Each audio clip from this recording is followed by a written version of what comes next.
Dow theory is one of the oldest frameworks for understanding market trends.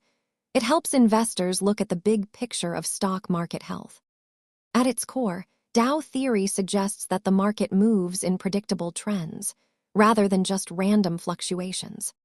The theory identifies three types of trends: the long-term primary trend, the short-term secondary correction, and minor daily fluctuations. These principles form the foundation. A key rule is that different market indices must confirm a trend to prove it is genuine.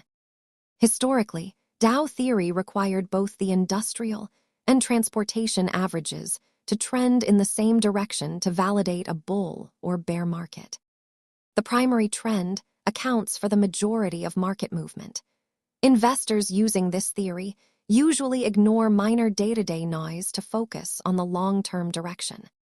This classic saying captures the spirit of Dow theory, emphasizing the importance of staying with the current trend until clear reversal signals appear.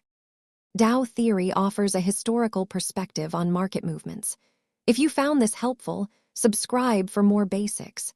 Educational content, not financial advice.